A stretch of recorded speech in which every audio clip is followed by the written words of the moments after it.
What's happening, crypto fam? Happy Thursday. Good afternoon and welcome back to Look for Crypto. I'm Scott. It's a pleasure to have you here. I appreciate you taking the time out to consume the content, so thank you. Today, I want to talk about machine-to-machine payments. We've spoke about it for years. A machine finally being given permission to make payments for you and just needing instant authentication is the future of a hell of a lot of payments. We've spoke about lights paying for power as they're using it, showers paying for power and water. We've seen videos and adverts of the whole house being automated and talking to each other about what they've paid for and how much they've spent. And we're in the beginnings of it now, and from now till 2025, this is just gonna get bigger and bigger and bigger. And Japanese firm JCB has started testing blockchain machine micropayments. M2M Payments. It's now an abbreviation as well. It used to just be an idea in a couple of people's heads. Now it's coming. So Japanese card provider JCB announced a new micropayment solution developed in conjunction with an enterprise blockchain startup Keychain. Links in the description for this article, and Keychain's also linked. That's a hyperlink, so if you want to go and check it out, go and check it out. The solution targets machine-to-machine payments for 5G and IoT projects. The project is still at the technical verification stage, with plans to test it this year and go into production in 2022. One of the most common M2M applications is road tolls, where a car wallet can communicate automatically and make the payment without human intervention. Outside of the Mobis Alliance, and again, the Mobis Alliance has a lot of interesting things going on regarding car IDs, car birth certificates and stuff. That's extremely interesting. Might even have a look in a sec, but again, it's hyperlinked if you want to go and have a look. But outside of the Mobis Alliance and cryptocurrencies, many ideas for using blockchain and smart contracts to automate M2M payments are theoretical. Hence, the project aims to clarify some of the challenges through testing. With conventional manual payments, a person would need to pay the toll or for charging the car. The first step with M2M payments is associating a responsible person with the device, although it would need the person to initially confirm the association. Excuse me.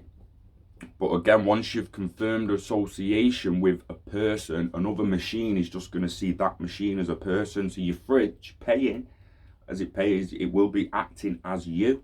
And you, through your biometrics and your digital identity, would have given it permission to do that. People are going to trust code and algorithms more than they trust the bankers and the current systems. In the end, they just are. It's going to go a lot more decentralized. We've known this for years. It's now happening. M2M payments require very fast response time and must have low cost. They need the ability to work offline, and there are likely to be a large volume of them. Hence, JCB and Keychain believe that purely centralized payment solution might not work. It will not work. There's no might. And instead, it needs to be layered. So they suggest a layered system that sits between the cloud and the physical devices to enable transaction approval. One of the uses of blockchain is to construct a secure log of payments history. That way, even if a device is lost, the history is recoverable.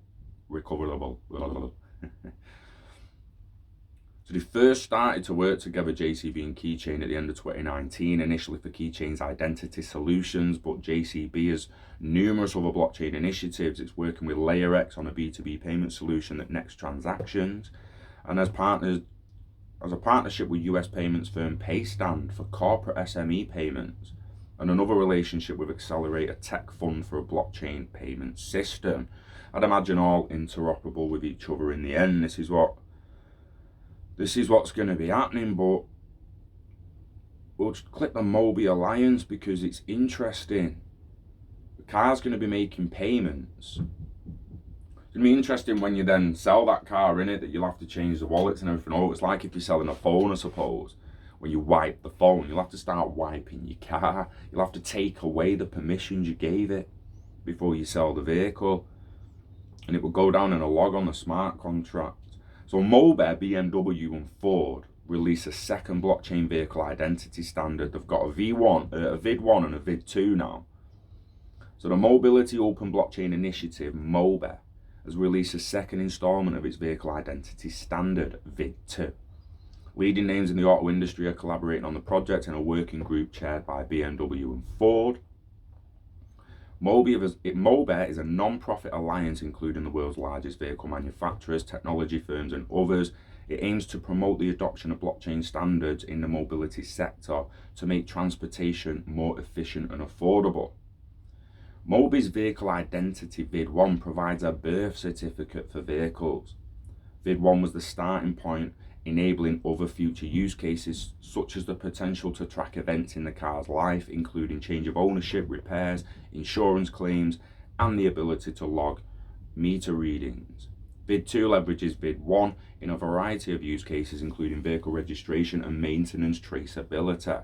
Vehicle registration enables previously disconnected registration systems to connect through a trusted shared ledger.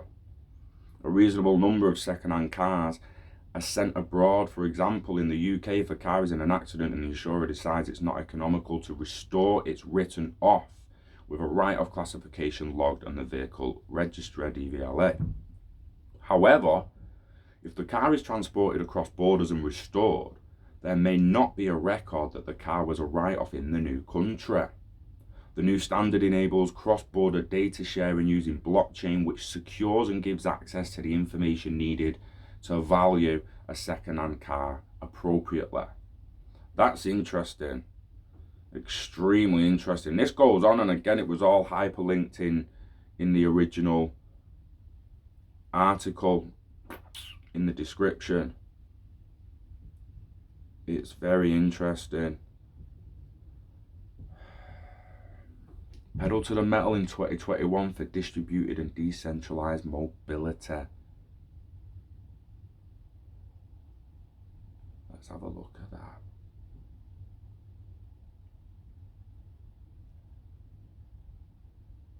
Early proof of concepts for Mobis, VID2, vehicle identity, usage-based insurance, vehicle electric grid integration, connected mobility data marketplace, finance, securitization and smart contracts, supply chain.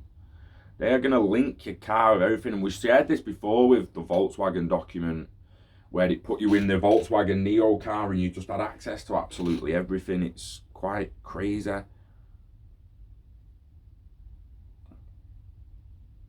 I mean, there's blockchain standards for integrating electric cars into grids now. Yesterday, the Mobility Open blockchain unveiled its first electric vehicle grid integration standard. It's led by Honda. When one thinks of electric vehicles and the grid, recharging the car is a primary purpose that springs to mind. However, in the renewables energy sector, batteries are an expensive component to enable solar, wind, or other energy to be stored when excess energy is generated. And electric vehicles provide a ready source of large batteries, hence there's been significant activity around using cars to store renewable energy in decentralized energy grids. Interesting. That's something I'm going to be having a look at. Vehicle energy grids. Because again, when most people think about it, you'll think about the grid of the chargers that a car needs. They all need chargers within certain distances, basically. And until we get mass charge points everywhere, most people are going to shy away from electric vehicles simply for the fact they'll be like, well, where will I charge it? There's only 2 chargers at Tesco's, not fucking queuing up. I'm not waiting 30 minutes. It needs to be faster. It needs to get more convenient. Humans want less friction. They want more convenience. I don't care what it's in. That's why they build motorways. In everything, in travel, in finance. They want less friction in your life. And it's always going to win.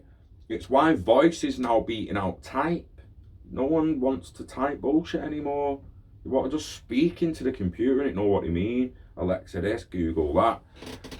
Same just this morning, could do with a text to type, a speak to text, talk to text program.